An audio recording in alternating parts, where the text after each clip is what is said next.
আল্লাহর আদালতে দাঁড়াইয়া কেমনে হিসাব দিব সেই ভয় কান্না করেছে। মায়ার নবী বলেন, আবু বকর, জান্নাতি 10 জন সাহাবাদের ভেতরে তো আপনার নাম প্রথম সারিতে, আপনি তো বিনা হিসাবে জান্নাতি, আপনি কাঁদেন কেন? আবু বকর বলেন, ইয়া রাসূলুল্লাহ, হাসরের ময়দানের বয়ান আপনি করেছেন, কেমন ভয়ঙ্কর হবে সেই হাসরের দিন। হাসরের মাঠ হবে এই জমিন, হাসরের মাঠ সিরিয়ার জমিন হবে আল্লাহর বিচারালয় আদালত, অথবা মক্কার পাশে আরাফার জমিন হবে আল্লাহর আদালত। মানুষগুলো, নারী আর পুরুষ সব মাঠে উলঙ্গ দাঁড়ায় যাবে। ও নবী, আপনি তো বয়ান করেছেন সূর্য মাথার উপরে নেমে আসবে, সূর্যের গরমে জমিনটা পুড়িয়া তামা হয়ে যাবে। অপরদিকে জাহান্নামের আওয়াজ, জাহান্নাম চিৎকার দিয়া বলবে, আল্লাহ, বেনামাজি গুলো কই, গুনাহগার গুলো আমার পেটে দাও।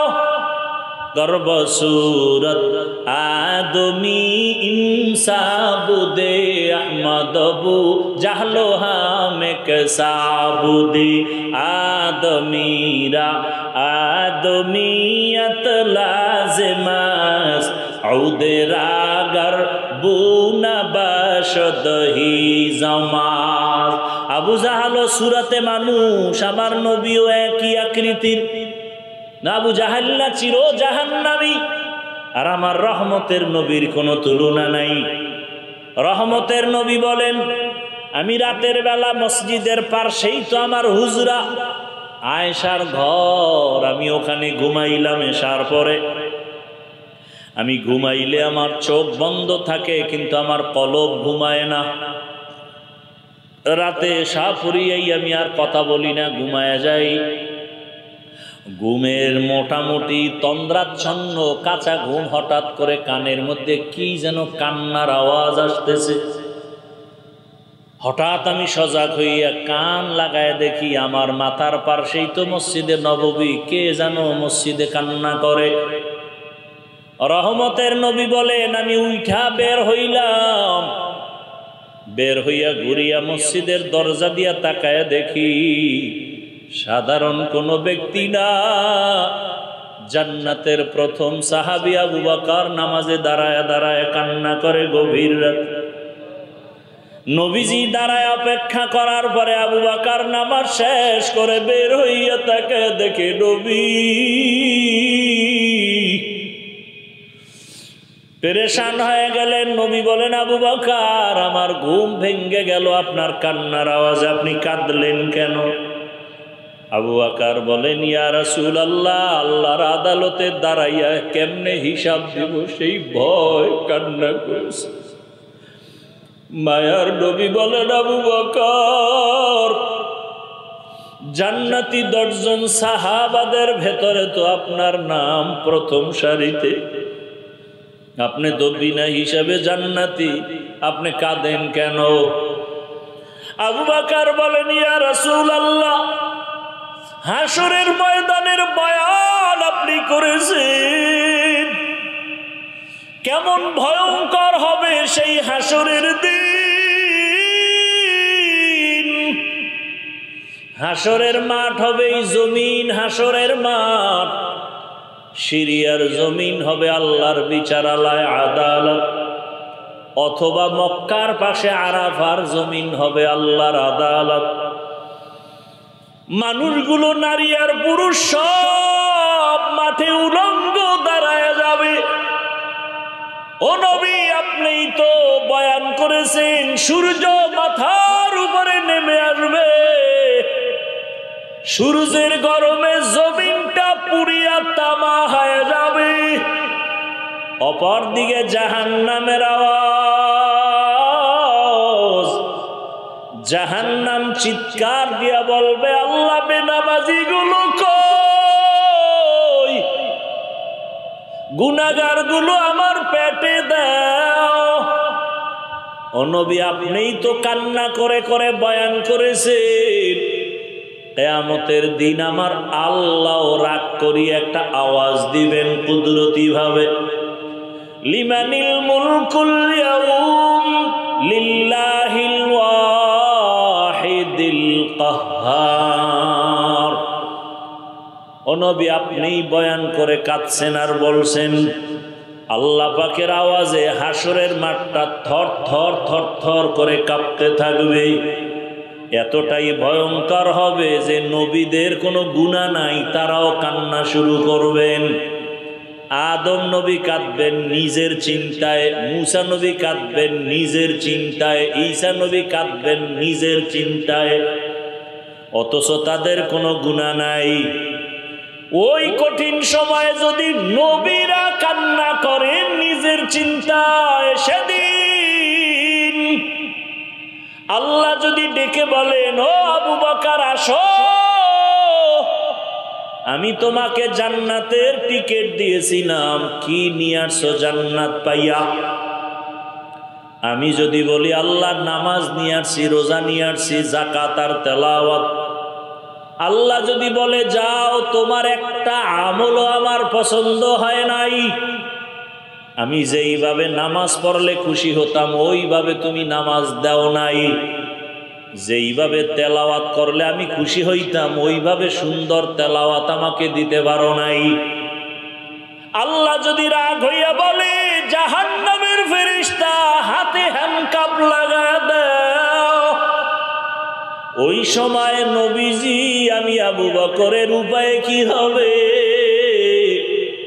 আমি দুনিয়াতে সূর্যের গরম সহ্য করতে পারি না, সূর্যের গরম আমার বড় কষ্ট, একটা মশার কামড় সইতে পারি না, বেতের বাড়ি সইতে পারি না। জাহান্নামের আগুনের কত কঠিন গরম, কেমনে আমি সেদিন সহ্য করব, এই ভয়ে আমি কান্না করতেছি। ও আমার যুবক বাবারা, বৃদ্ধ বাবাজিরা, পর্দার আড়ালের মা বোনেরা, ও আম্মা জানেরা, আপনাদের কপাল কত ভালো, আপনারা নবীদের মায়ের মতোই তো দামি মা, সাহাবায়ে কেরামদের মায়ের মতোই আপনারা মা। খাদিজা রাদিয়াল্লাহু আনহার মতো আপনারা নারী, ফাতেমা রাদিয়াল্লাহু আনহার মতো নারী, আয়েশা রাদিয়াল্লাহু আনহার মতো নারী।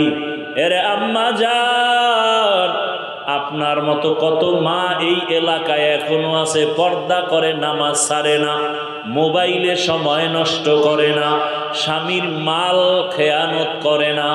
ও আম্মা জানেরা, আপনারা কি নামাজ পড়তে পারেন না? আপনারা কেন পর্দা করতে পারেন না? আপনারা কেন স্বামীর মাল হেফাজত করেন না? কেন মোবাইলে সময় নষ্ট করেন? কয়দিন আর দুনিয়ার রং তামাশায় ঘুরবেন? জীবনও তো গুনাহ কইরা শখ কম মিটাইলেন না, মনে শখ লাগছে বেপরদায় আড্ডা দিবেন, কম দেন নাই, দৌড়ায় গেছেন। মনে শখ লাগছে বেপরদায় আড্ডা দিবেন, মোবাইলে সারা রাত গুনাহ করবেন, করেছেন। এখনো কি শখ মিটে নাই? এখনো কি তওবা করার নিয়ত করবেন না? আল্লাহ সন্তান দিছেন, এই সন্তানটাকে ডাক্তার বানাবেন, বাধা নাই। সন্তানটাকে ইঞ্জিনিয়ার বানাবেন, বাধা নাই। সন্তানটাকে প্রফেসর বানাবেন, বাধা নাই। তবে আমার দাবি, সন্তানটাকে বেয়াদব বানাইয়েন না। আপনার সন্তানের ব্যবহারে কখনো যেন আলেম ওলামারা কষ্ট না পায়, আপনার সন্তানের ব্যবহারে কখনো মুরব্বীরা যেন কষ্ট না পায়, আপনার সন্তানের ব্যবহারে কখনো শিক্ষক যেন কষ্ট না পায়। কারণ শিক্ষক যদি কষ্ট পায়, আলেম ওলামা কষ্ট পায়, মরার আগে আপনার সন্তান ধ্বংস হয়ে যাবে। অতএব ডাক্তার বানাবেন, আদবওয়ালা বানায় দেন। সন্তানের ব্যবহারে যেন আলেমদের কলিজা ঠান্ডা হয়, সন্তানের আচরণে যেন মুরব্বীদের কলিজা ঠান্ডা হয়, শিক্ষকের কলিজা ঠান্ডা হয়। এখনো সময় আছে, তওবা করেন। ও ও আমার যুবক বাবারা, কয়দিন আর রং তামাশায় ঘুরবা? মনের ঝাল মিটাইয়া গুনাহ তো কম করো নাই।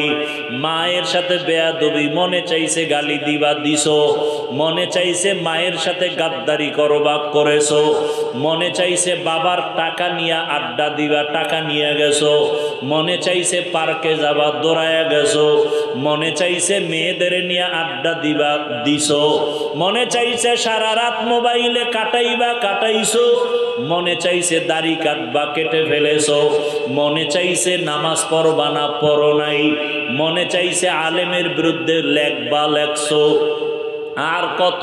তোমার মতো যুবকই তো গাড়ির নিচে লাশ, তোমার মতো যুবকেরই তো দেখি পানির ভেতরের লাশ, তোমার মতো যুবকেরই তো দেখি ঘুমের বিছানায় লাশ। তোমার লাশটাও জানি কোন দিন রেডি হইয়া যায়। এখনো সময় আছে, তওবা করে নাও। মনে মনে আমার আল্লাহকে বলো, হে মালিক, জীবনে তো গুনাহ কম করি নাই। আমার মতো যুবক যদি স্কুল কলেজে পড়িয়া চাকরি করে, ব্যবসা করে, দাড়িওয়ালা নামাজি, আমি কেন পারবো না? আজকে থেকে তওবা করব, আর নামাজ ছাড়বো না, দাড়ি কাটবো না, বেপরদায় চলবো না, মা বাবার সাথে বেয়াদবি করে বরদোয়া নিব না, শিক্ষকের দোয়া নিয়া, উলামায়ে কেরামের দোয়া নিয়া, নবীজির আদর্শ মতে চলবো। তওবা করার মতো যদি কারো কপাল হয়, ওমরের মেজাজওয়ালারা, জানি না আবু জাহালের মতো কার কপাল পোড়া, জানি না ওমরের মতো কার কপালটা ভালো। যাদের ওমরের মতো মেজাজ, কপাল ভালো, যে না গুনাহ তো কম করি না, এখন থেকে আর করব না।